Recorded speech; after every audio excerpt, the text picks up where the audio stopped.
পরিবেশন করব সাহিত্যিক জীবন ভৌমিকের লেখা ছোট গল্প নিশি ডাক। ভূতের ভয় জিনিসটা আমার মধ্যে নেই বললেই হয়তো ভূত আমার কাছে অদ্ভুত। ভৌতিক ঘটনা অনেক শুনেছি, ভুতুড়ে বাড়ির কথা শুনেছি, ভূতের গল্পও পড়েছি দেশ বিদেশের, কিন্তু এত স্বাদ থাকতেও জীবনে কোনো দিন ভূতের পাল্লায় পড়িনি। এমনকি নিশিডাক বলে ব্যাপারটার অভিজ্ঞতাও কোনো দিন হয়নি। নিশিডাক নিয়ে তো কম গপ্পগাছা নেই। কত মানুষের নাকি নিশিডাক শোনার অভিজ্ঞতা হয়েছে।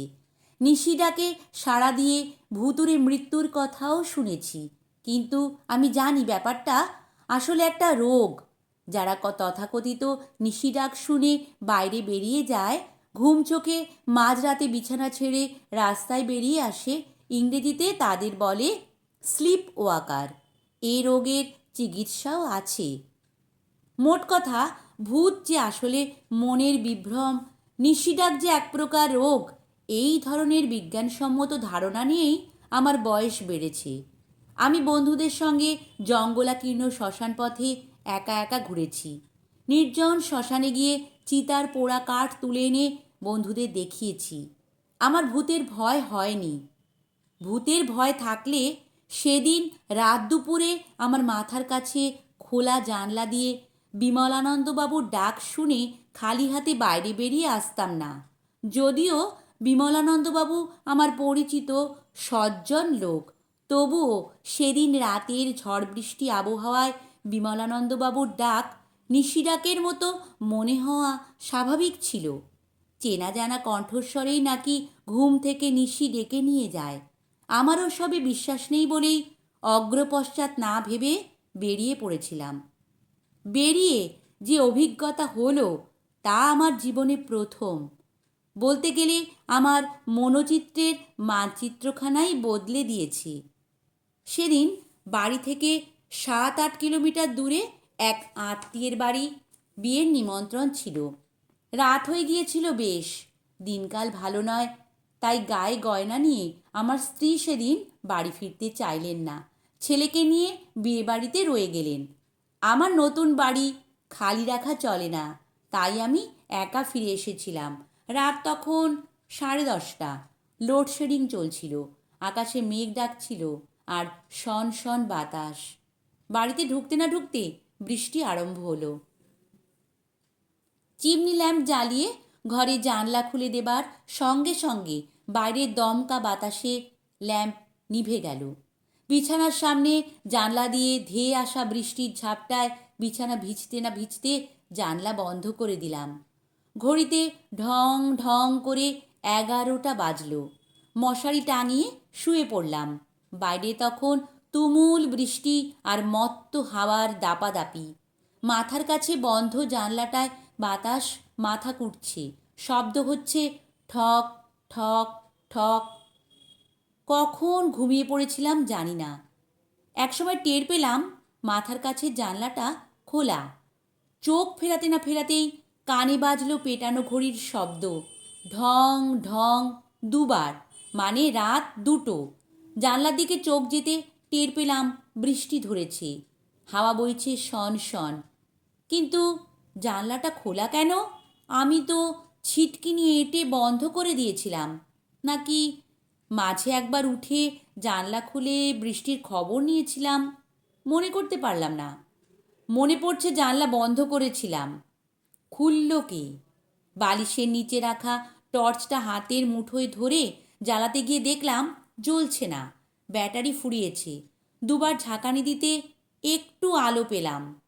আর ঠিক সেই সময় শুনতে পেলাম জানলার বাইরে থেকে আমার নাম ধরে অস্বাভাবিক নিচু অথচ পরিষ্কার গলায় কে যেন বলল, বিজনবাবু, একবার বাইরে আসবেন এক্ষুনি।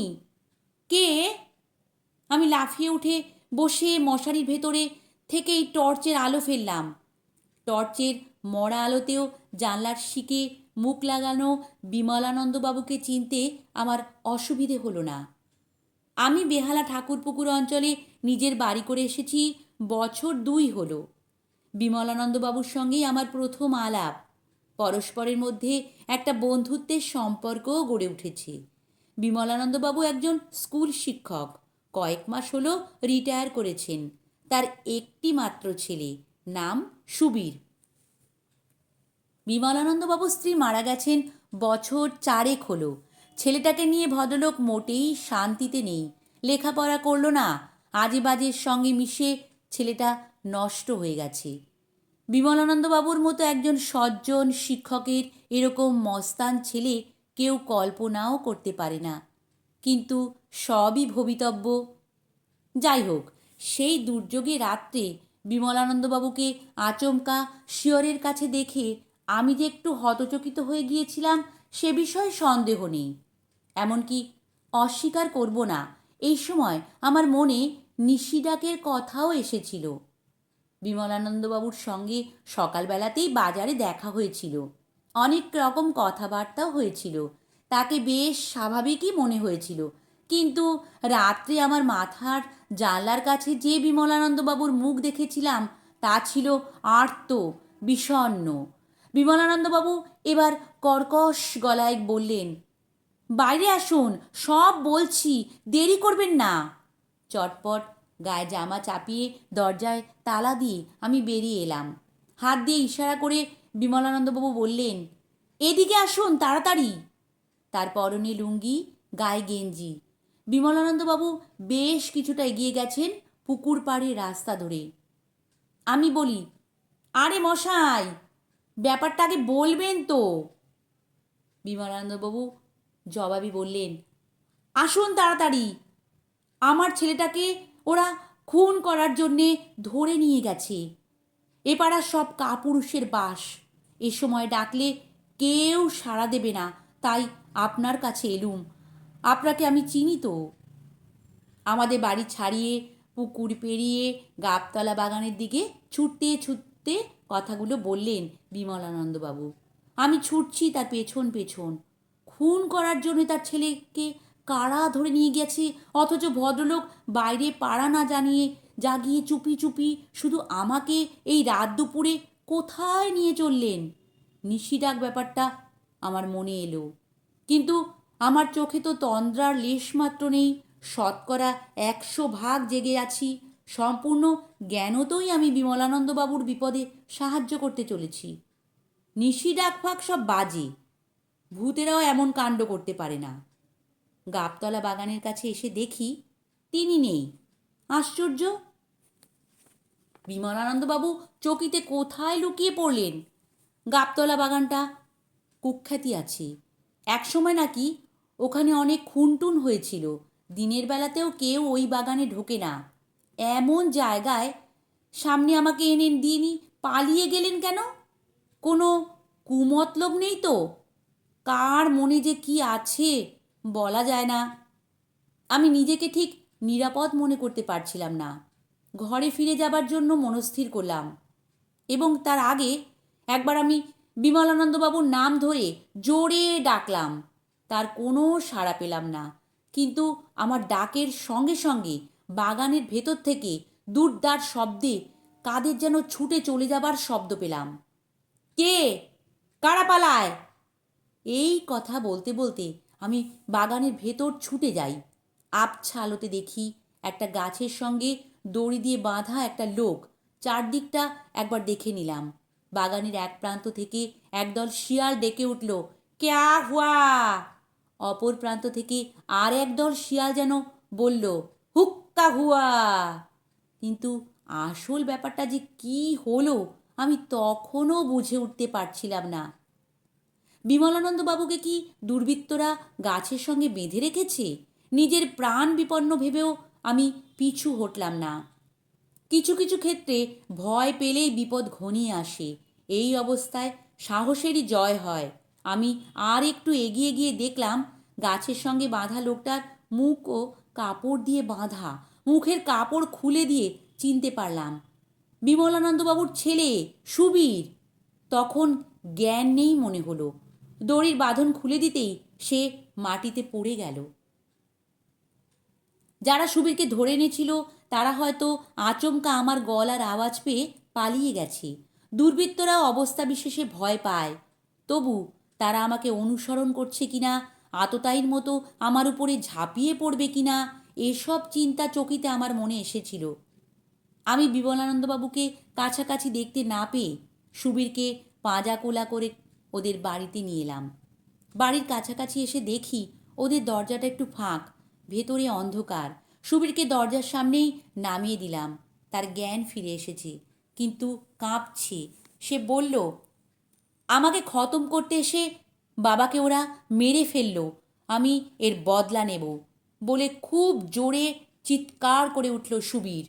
সুবীরের ওই চিৎকার শুনে কাছাকাছি বাড়ির জানলা ফাঁক হলো, আলো জ্বলল। দু চারজন বেরিয়েও এলো। সুবীর তখন ডুকরে ডুকরে কাঁদছে। আমি বললাম, তোমার বাবার কিছু হয়নি, তুমি কেঁদো না। তোমার বাবাই তো আমাকে ঘুম থেকে ডেকে তুলে আনলেন। তিনি আমাকে ডেকে না আনলে ওদের হাত থেকে তোমাকে বাঁচানো যেত না। বিস্ময় আর আতঙ্ক ভরা চোখে সুবীর আমার দিকে কিছুক্ষণ তাকিয়ে থেকে বলল, এসব কি বলছেন আপনি? আমি বললাম, ঠিকই বলছি। আমাকে বাগানে পৌঁছে দিয়েই তোমার বাবা হয়তো খুনিদের ভয় লুকিয়ে পড়েছেন। তিনি নিশ্চয়ই আসবেন। তুমি এখন ভেতরে চলো। সুবীর যাবে কি? সে উঠতেই পারছে না, ওর মাথা টলছে। ওকে আবার বসিয়ে দিলাম। সে বলল, বাবা আপনাকে কি করে ডেকে আনবে? আমি কি তবে স্বপ্ন দেখেছি?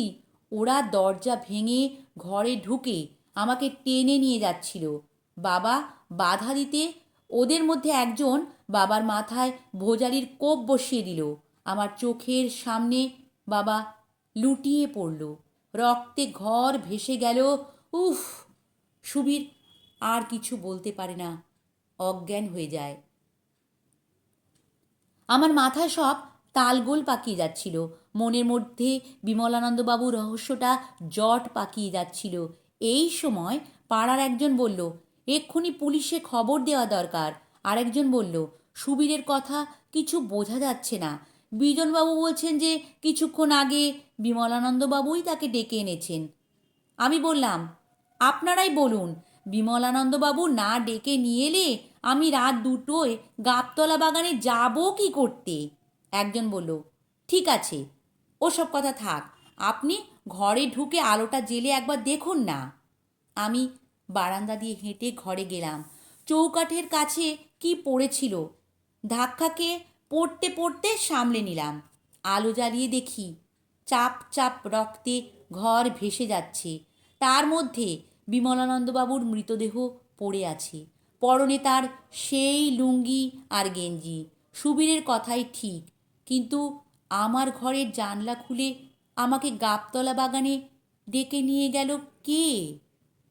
নমস্কার। গল্প পাঠ ভালো লাগলে চ্যানেলটি সাবস্ক্রাইব করে দিও, আর লাইক, কমেন্ট, শেয়ার করতে ভুলো না কিন্তু।